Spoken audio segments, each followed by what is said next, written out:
네, 안녕하십니까. 신지식인 정희태입니다. 저는 국립한국복지대학교 특임교수를 역임했습니다. 빌라왕 5명째, 총 8,000채, 1,600억 피해다라는 것입니다. 정부는 뭐 했는가? 정부가 없어요. 이태원 참사 때도 보면은 정부가 없습니다. 그리고 이 빌라왕 사태도 정부가 없어요. 이게 있을 수 없는 일들이 계속 벌어집니다. 지금 안보 참사도 마찬가지입니다. 네, 북한 무인기가 한국까지, 한국의 서울까지 들어왔는데도 정부 뭐 했는가? 이 정말 무대책, 무책임, 무능한 게 아닌가라는 생각을 안 할 수가 없습니다. 네, 빌라왕이 5명째, 네, 지금 이 8,000채 심각한 정황인데요.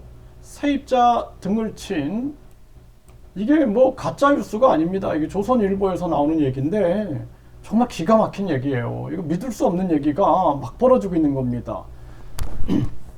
정치 방역할 때도 정말 믿을 수 없는 일들이 벌어졌는데, 또 이제 이 이태원 참사 때도 그랬고요. 이 안보 참사, 또 급격한 금리 인상 참사, 그리고 이제는 빌라왕 이 참사도 사실상 이건 있을 수 없는 일이에요. 8,000채.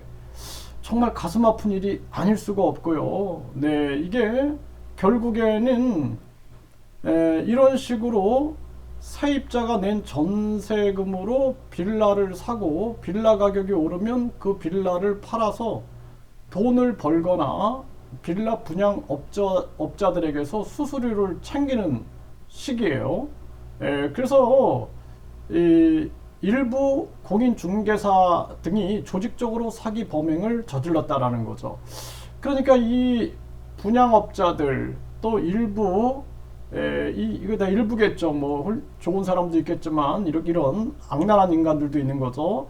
네, 그래서 분양업자들 또 일부 공인중개사가 손을 잡은 거예요. 그리고 이 건축주 하고 손을 잡은 거죠. 그래서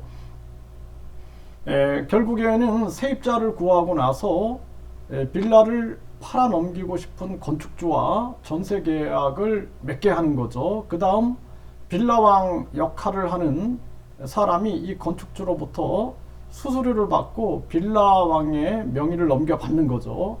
그래서 세입자의 전세금을 빌라 건축주 주머니로 들어가고 빌라왕은 빌라 소유권과 수수료를 받는 거예요. 수수료를. 근데 이 빌라왕이 사실상 이 재산세라든지 또 재산세와 연동해 가지고 이 건강보험료가 나온단 말이죠. 그리고 이 재산세 그리고 뿐만 아니라 이런 거 연동해 가지고 각종 세금들이 나오는데 이게 지금 이 시세 차익을 노린다고 할지라도 이 엄청난 이 조직적인 범행이 이루어졌다. 그래서 이 바지 사장들 같은 경우에도 이게 도리어 이 사람들도 피해자일 수가 있어요. 피해자. 잘 모르는 20대가 막 58채를 소유했다 그러면은 아무것도 모르는 거죠. 재산세가 얼마가 나올지, 뭐 또 이것이 건강보험료하고 연동돼 갖고 어떻게 될지, 그리고 또 재산세를 안 내면은 자신의 신용 불량 문제가 어떻게 될지 이런 걸 모르는 사람들이 바지사장으로 된 것이 아니냐. 그러니까 결국에는 이게 조직적으로 사기를 치고 있는 거죠. 그래서 이 바지사장들이 지금 이 건모 씨, 네, 건모 씨가 3,493채, A 씨, 네, 건축왕 A 씨가 2,700채, 그리고 김모 씨가 1,139채, 정모 씨가 433채, 네, 이모 씨가 413채, 이렇게 엄청난 사건들이 계속 터지고 있는 겁니다. 지금 이 빌라왕 사건들이. 네, 앞으로 이게 5명이 아니라 뭐 6명, 7명, 8명 계속 나올 겁니다, 이게. 그리고 대한민국의 이 정당 보조금 문제처럼 감춰진 것들, 정치인들이 자기들의 특권을 위해서 감춰진 것들부터 해가지고 다 드러나게 될 거예요. 다 드러나게. 그래서 이 나라를 완전히 제대로 된 나라로 바꿔야 되는데 지금도 정부는 급격한 금리 인상을 통해서 이 건설사들을 다 망쳐버리고 기업과 가게 다 망친 다음에 이제는 또 뭐 다주택자들에 대한 특혜를 늘리겠다, 뭐 감면 혜택을 늘리겠다 이러고 있어요.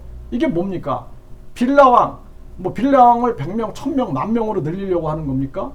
이 지금 주택이라는 것은요, 많은 사람이 주택을 살 수 있는 환경을 만들어줘야 돼요. 그래가지고 저출산 문제를 해결해야 되는데 중산층 다 붕괴되고 저출산 문제 어떻게 할 거야 이거?